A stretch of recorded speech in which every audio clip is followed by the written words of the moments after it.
And we're going live.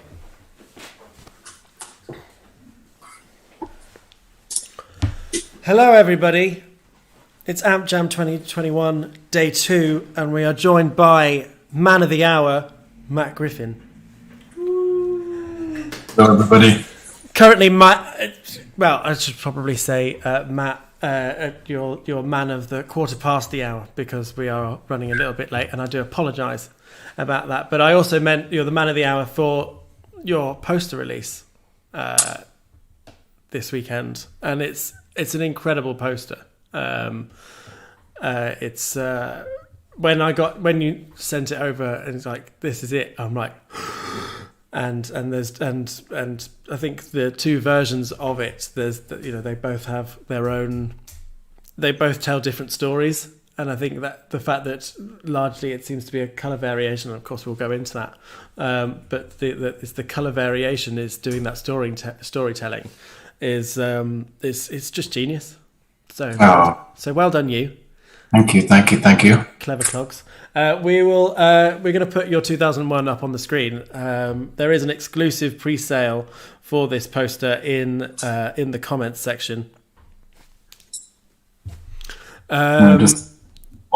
Sorry. That's all right.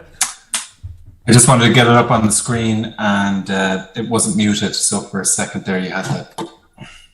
We're all good now. So people can see it now, and obviously we've got people saying that they've bought both, and that you've done that. It's an amazing piece. I can only agree. So if you we'll stick with the regular up on screen for a little while. If you want to tell us about sort of your process on this poster before the brutal amends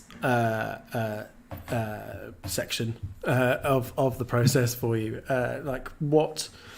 how did you start off, tackling this? And I know it's a film that means a lot to you. Well, so this is going to be like a therapy session, right? So yeah. This is my therapy after the trauma that was getting this poster out. No, I tell you what, there's two films that I've never attempted to do a poster for, and that's 2001 and Blade Runner. And I was discussing this with Matt and James, and they said 2001 could be a goer, and I went, all right, fuck it, let's do it. And I've seen it a million times, but when you're going to do a poster, you see it with totally fresh eyes. It's mad. It doesn't matter how many times you've seen a film. When you watch it with your notebook and pen beside you on your lap or whatever, you just see it differently. And so I came up with this concept. I thought about what a 2001 poster I would like to have on my wall would look like. And I thought about some of the central themes in the film. And I'm also a little bit obsessed with things like physics and space stuff and all that.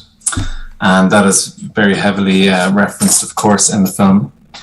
So anyway, I came up with this concept, and I sent it to Matt, and he basically said, the type is all wrong. Get rid of this, get rid of that, get rid of this. Okay. And then over the course of the next few months, it was about just sort of wrangling it into shape. And the thing is, it was very tough, but it was so worth it. And I should know by now to always trust his judgment, because he's art directed me now a bunch of times. And I'm not completely kissing his ass when I say that. I've been a commercial artist for 13 years now. I've worked with all kinds of art directors, and honestly, the best one I've worked with is Ferg, because he is hard and he pushes you, but you see, he's also an amazing artist, so you really trust his judgment. And when he says this is going to look better, you kind of go, he's right. But what he did on this was basically he just wanted to push me more and more and more and more. So everything, as we've said loads of times over the course of the last day or so, everything was a no. And also, what then happened was I totally lost confidence in what I was bringing to it. And I thought, this isn't my fucking poster anymore. And I thought, so when he would send me, sometimes he'll take it and he'll, in about 30 seconds, do a really quick, sketchy thing on it and say, this is what I mean. And then instead of me taking that as a kind of a jumping point to do my thing, I was like doing it literally just to see if I could get it over the line and please him, kind of thing. And the more I did that, the further away from my poster it was getting and the less he liked it. So it was like, it just wasn't working out because I wasn't putting the me in it or whatever.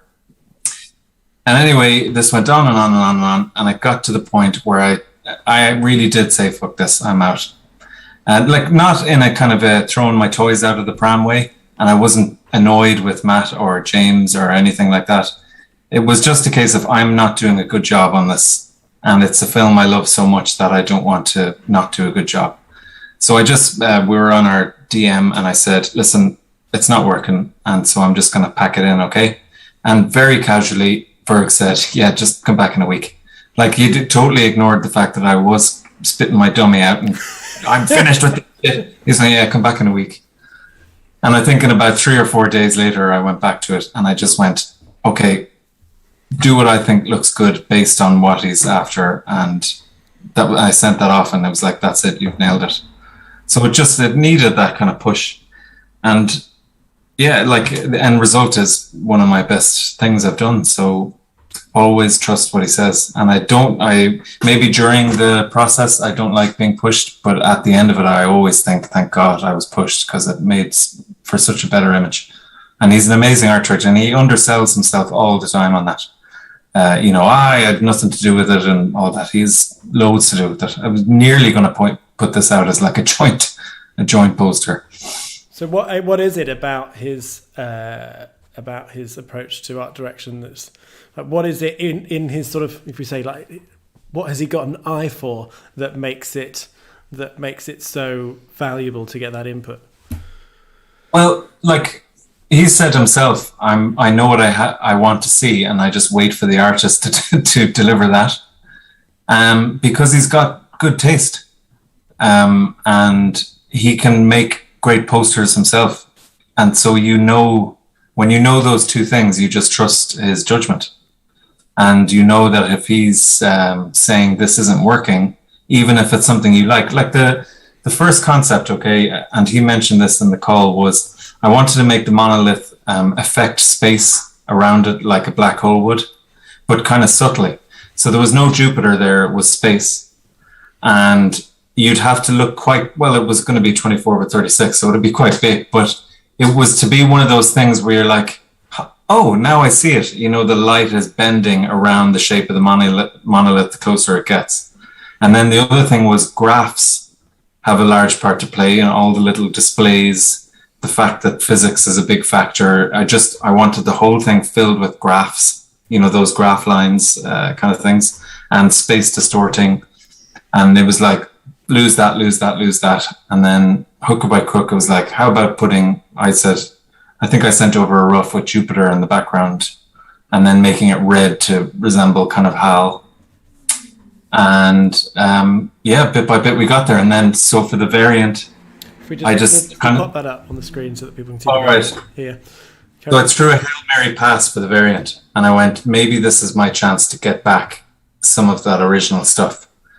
And so I did these insane colors based on when he's going, through the wormhole, all the inverted stuff, and then also my graph lines. And I sent it off going, he's going to say, And I think I said in the message, you're going to tell me to fuck off, aren't you? And he went, that's amazing, love it. I was like, yes. So we got it there, and the variant is cool. I'm really pleased with it, but I love the regular too. Like, he was dead right. And he was saying the whole way, we want it to look like vintage sci-fi, those kind of old book covers. And lots of people have commented that it looks like that. That was the goal. And vintage sci-fi is kind of my thing. Like I would have prided myself on getting that look. My heroes are, Paul Lair and John Harris and this kind of stuff. And I just couldn't get it on this until he kept pushing it for whatever reason. So mission accomplished, I hope. They're amazing. Both of them are amazing, and the fact that, as I say, are there differences between the two other than colour? I know obviously there's a difference in terms of the paper that they're printed on, because I think right, that one's printed on foil. Is that right? It's going to be rainbow foil. Yeah, there's also a tagline on the variant, the ultimate trip, because we talked about having the tagline on the regular. But it just didn't fit as much, whereas this is the trippy version, and so that tagline is perfect. And so yeah, I had to nudge down Discovery 1 and Jupiter to kind of fit the tag. So it is slightly different even in composition, just by a little touch. We've got Dan Sandler asking, in the 2001 variant, it looks like it is more than a colour variation, which is sort of one. But or does the grid pattern lower left of Jupiter actually exist in the reg too? Yeah, no, there's no grid pattern thing in the regular. That's just plain old space.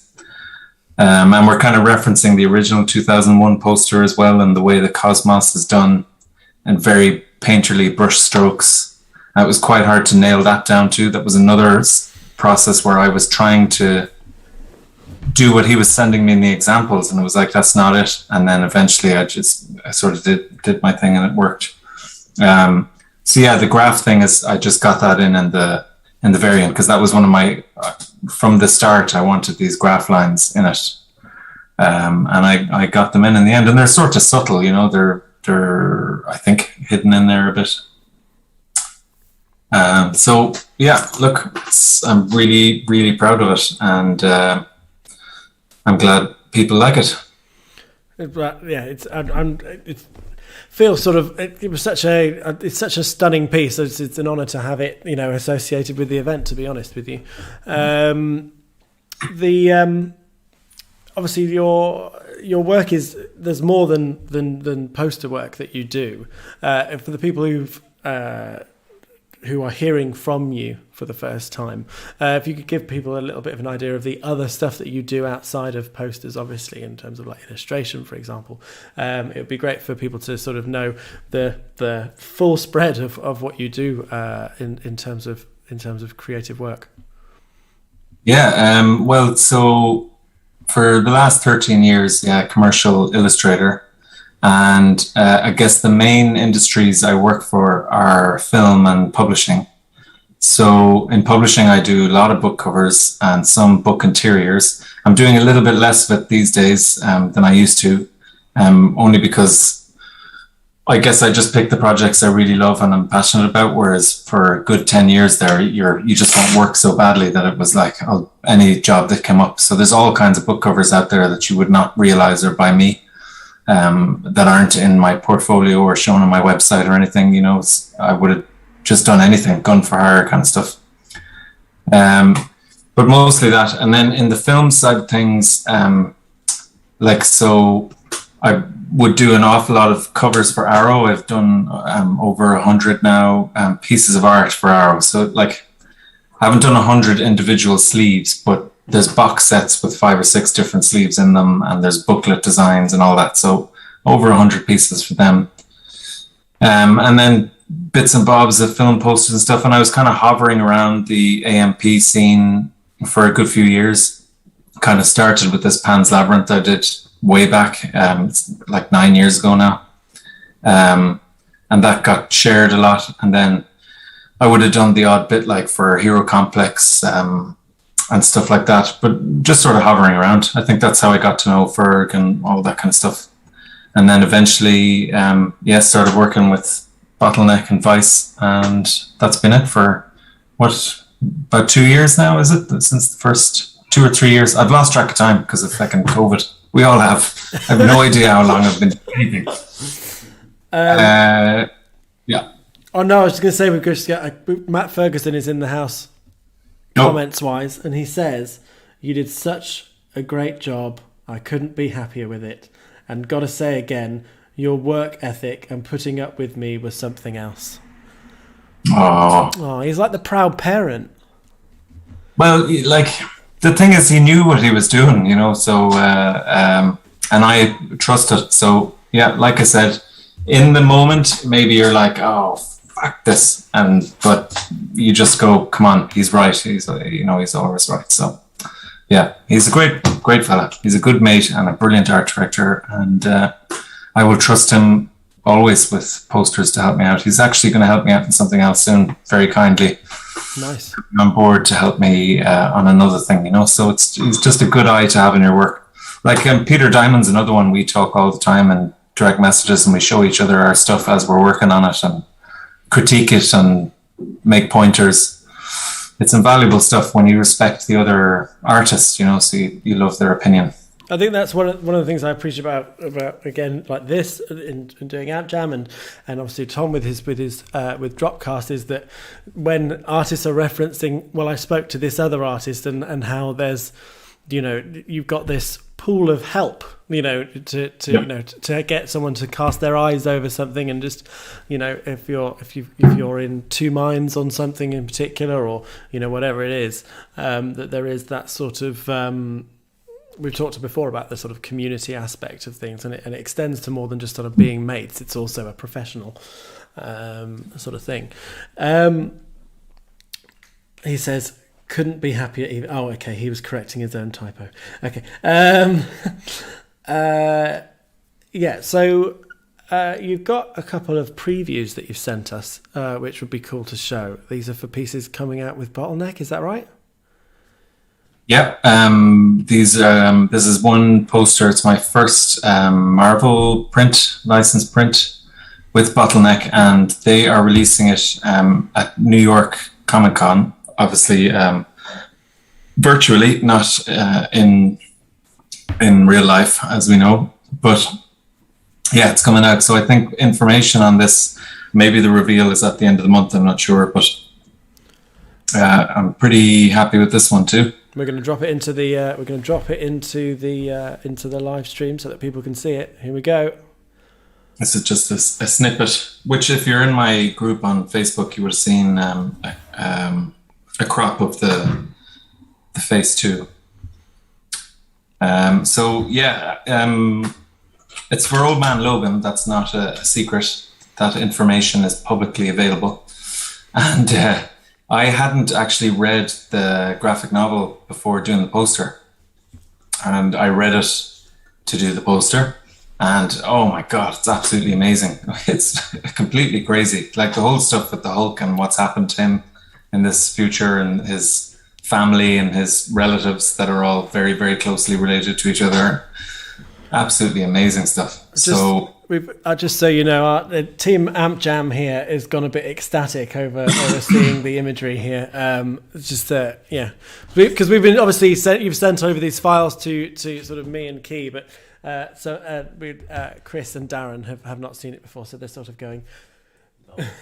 And yes, and Key has just received a message from her boyfriend with an expletive about how good it is. So people are very excited by that work, and we'll show there's a variant for it as well. So we'll show the snippet that you've given for the variant of that also.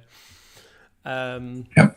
Is this as you say about? I mean, I'm not much of a comic book guy. Sorry, everybody, but I am familiar with the Old Man Logan series. Has some really crazy storylines.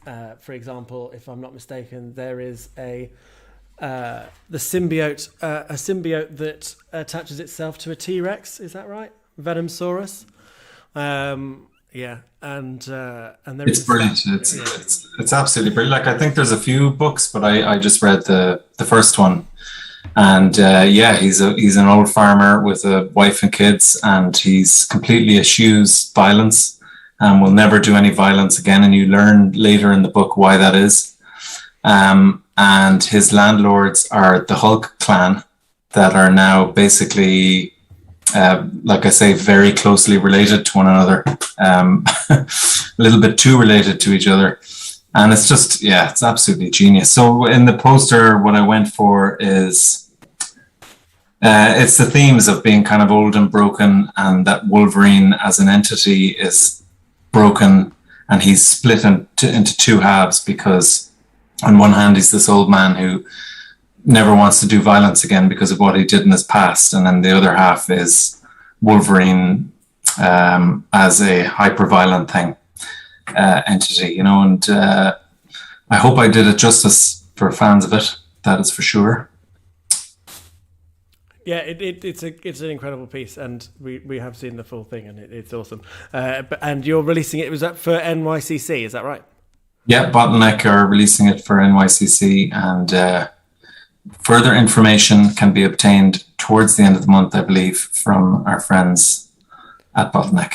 A lot of love for it in the comments section. You've got a few little AP drops on the Uniquely Geekly store, which we'll put in the comments section. Yeah. We've got I believe there is.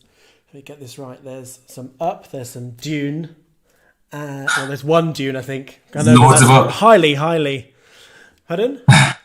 There's loads of Up. Like there's enough for everyone if they want it. Well, I thought we were going to do a. Do you want to do a? No, it's up to you. Oh yeah. Yeah, we can. We can do a giveaway. Yeah. We're going to do a giveaway on his Up poster. I have a question for people to answer. Okay, so it's what fruit is depicted on the Ellie badge, and the person who comes back with the correct answer first. I know the answer. So in the film Up, what fruit is depicted on the Ellie badge?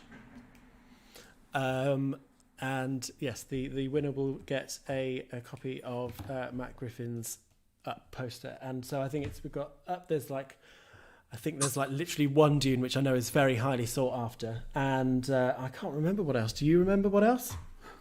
Is there an Alien or maybe two? Some Alien. That'll be it. Alien, yeah.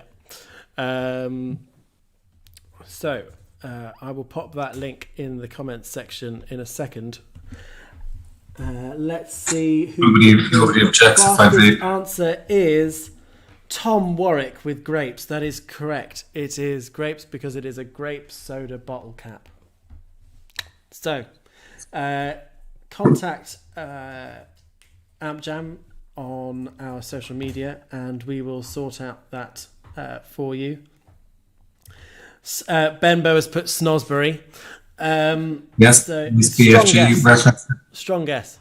And yes, it's Snosbury BFG, I think it is. No, am I wrong? I'll get crucified now for lack of knowledge. Definitely Roald Dahl. I don't know if it's also mentioned in others than the BFG. Definitely BFG, but I think maybe also Snoscumbers. That's what they're called. Snoscumbers. Snoscumbers. Is Snosberries in Charlie and the Chocolate Factory? I think so. Yeah. Anyway, it's irrelevant because this is about. So. The Up poster.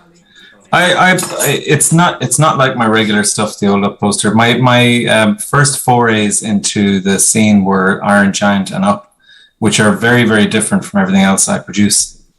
But I like them as standalone posters. What is it? Ben Bow said something very funny the other day when we were discussing Up and its relative. I won't call it failure, but the fact that I have more APs of Up than anything else. And he said, I jokingly said, "Why do people hate Up, my Up poster?" And he said, "People love your Up poster. There's just not enough of those people." And I thought that was very, very clever. Funny as that is, AMPjam doesn't accept self-deprecation. Well, sorry, I'm Irish, and so it's in my DNA to beat the shit out of myself up every 2 seconds. So you're going to get it. Where does I'll right at the end of the stream I will drop the link for those APs. And say there's some stuff that people would really like to get their hands on. I think please do look out for that. If we just go back to 2001, where would you say it sort of ranks in? I suppose we already know it ranks very high up in your the films that you wanted to work on. But in terms of like your sort of the work that you've done in terms of your portfolio, where would you say how do you feel about it in that respect in terms of where it ranks there? Yeah, like right up there towards the very tippity top. Most like in terms of posters, I was very proud of the Lynch Dune one.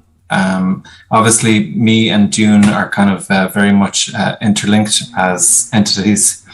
And I've loved that film. Actually was my intro to Dune before the book, and it's a favorite. I know it has its detractors and it's not perfect by any stretch, but I love it. Just childhood nostalgia, watching that movie over and over again with my old man. So really proud of that poster. And like, is 2001 better than it?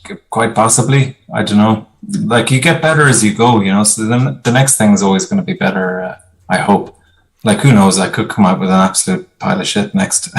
But only time will tell. I'm joking. I like Alien too, actually. I was really happy with that. And there was talk of doing a kind of an Aliens to go along with that Alien poster. Which, yeah, I'm definitely up for. And actually, that's a good year or so now I've had in order to make that happen. I just haven't done it yet. I've got all the research and sketches. Huh? I was saying we previewed your Alien piece. Yeah. At last AMPjam. Last year. Oh, yeah, there you go. Oh, yeah. So, yeah, really happy with that. And yeah, I've got a lot of the prep work done to do an Aliens with a very similar theme. Pretty much the same trick. But it's just about getting the rough together and making it happen. I have another one to do before that. So at some stage in our lifetimes, there will be an Aliens to go alongside that one. Sweet. If the galleries would license it, that is, they might say no thanks. Who knows? And I just want to, you mentioned about your connection with Dune, and obviously you released a Dune movie poster not long ago. And in terms of, obviously we're I think over in terms of your like alternative movie poster output, we see and the one in terms of the things that are coming up with like Vice Press and Bottleneck, where I think maybe you're at 5 now, 4 or 5.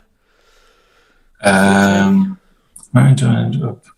Do we count Iron Giant up? Yeah, you can count Iron Giant. Alien, Dune, 2001. Yeah.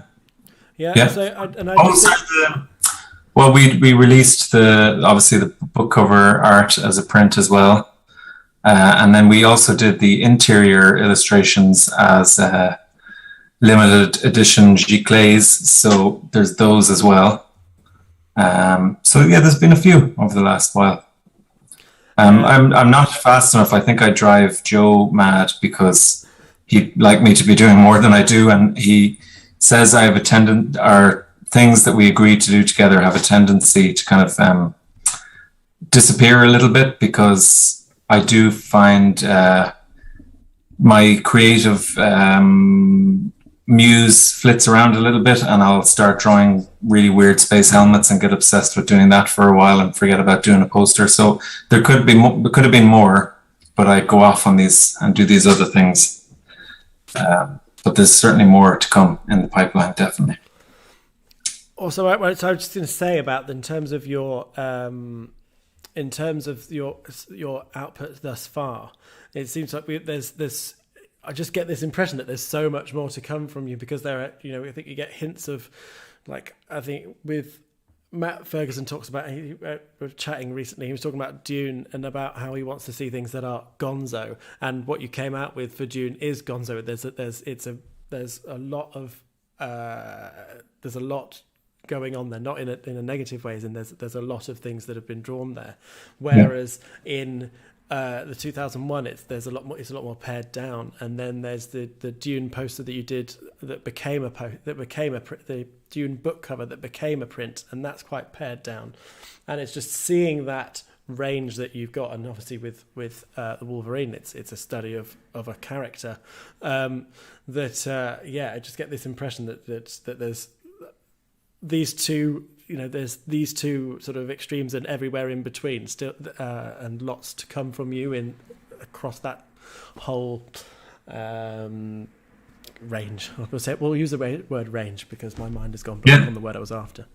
I totally get you, and it just depends on the subject and the property, what it calls for. And if it calls for gonzo and lots going on, then that's what you do. And if it calls for something quite simple, if you can get across the feeling and atmosphere of a film, if you can condense that story and the feeling of that story into one image, it can either be condensed into something quite mad looking or something very, very simple. But the goal is to get across the kind of feeling of the subject, if that makes any sense. Like, I would say atmosphere is probably the strongest suit in my work, more than lighting or color, even though I'm into those things and I hope they're good. But atmosphere is what I go for, feeling. I want you to feel something looking at them. And I think it would be nice to just bring up the in terms of the key theme that I keep mentioning throughout all the sessions about composition. Like, is that when you're crafting the sort of atmosphere and the environment and the feeling of the poster, that's, I say that when I was talking about the differences in your work, composition is playing a key part in you creating okay, is this a complex story or a simple story that I'm trying to tell, or what am I trying to convey and stuff. So is that how you sort of approach things? Yeah, like there's lots of factors in composition. Like there's some simple rules like thirds or golden ratio sometimes, but the golden ratio is thirds too. So like I would have my canvas set up where I know where my thirds points are. I also love things centered, so you can probably see that from a lot of the posters. So Alien, Dune, 2001, everything is down the middle. I love that. It's pleasing for me to look at it. But on something like Up, it's Paradise Falls, the house and the balloons, they're right bang on where the thirds meet. So it's just stuff you picked up over the years. For some reason, the human eye finds things on thirds lines pleasing. So you said about 2001, about the role of like science and whatever. Like, okay, so you didn't create. There's not necessarily you're not showing it in a literal sense, but there's a hell of a lot of maths going on, in the composition of the piece. Yeah, and that's ironic because I have no head for maths whatsoever. Like I'm completely and utterly brain dead when it comes to anything technical or mathematical. But I find it fascinating. Like I'm interested in it, and I also find the fact that this rule of thirds thing exists and that people for some reason like to look at it. I find that interesting. And so, like, it's not like when I set out, I will go, these things will stick absolutely to where the thirds line is. There's an awful lot of just my own eye and feeling, and sometimes I don't even go near thirds and I just make something that I think looks good. But then often what you'll find is if I decide subsequently to, just for fun, see where the thirds are, I'll go, oh yeah, I did it even without realizing it. Or the golden ratio, that people might have seen before, which is the coiling thing. So yeah, I'm very non-technical though. So like, don't be, what's the word? Don't be fooled. I haven't a fucking clue. I've just dropped the link for the Uniquely Geekly APs that people can grab, and if you click through and they're not quite live yet, they will be in a matter of seconds, and they will probably go in a matter of seconds. Particularly, I think there's only like one copy of that Dune poster, which it's a favourite, especially within your collector base. So if people have a question or two, I can ask a couple of questions, but then we'll say goodbye to Matt and say thank you to Matt, because it's great to have had so much of your time. Obviously, we've had you. No. Andrew Swainson went over time. I patiently waited, so okay. Chris Thornley's going to have to wait until 5:30 because I'm not done. Okay. I'm like, we've got another 35 minutes. I want to talk about it. No, fair. So childhood. If we can put half an hour's worth of questions in, that'd be great. No, I'm getting obviously. Yeah, we can wrap it up whenever you like. Sorry. Just so people don't often realise, but I have, I have in particular Key here, who frets at me, and it's only because I get things like this. I see wrap it up. So I get symbols like that. Man up. Take accountability. Okay, it's my fault because of timing. We love you, Matt. It's all. No, my it's fault. clear that in the background, everyone's going, okay, let's wrap this up. Like, they don't want me to keep going. No. I know what's happening. I know. No. You just have a nice schedule there. I'm trying very hard to... I'm really just hoping that this is a bit and not that Matt Griffin will never speak to me again. AP's alive. So please do dive onto that link and grab some stuff whilst also listening to me apologise to Matt Griffin. It's too late. It's too late. Done it. Well, I'm not going. I'm just going to get myself a little beer here so I can relax. Okay, cool. Are you going to join the quiz later?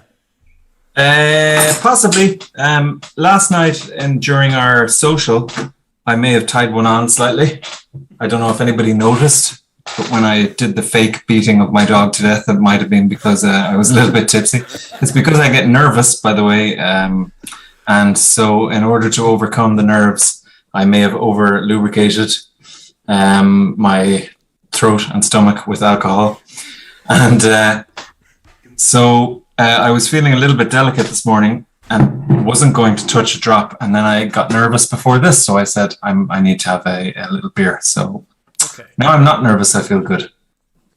One last question. Not because of the alcohol. I don't condone using alcohol as a mental crutch. Okay.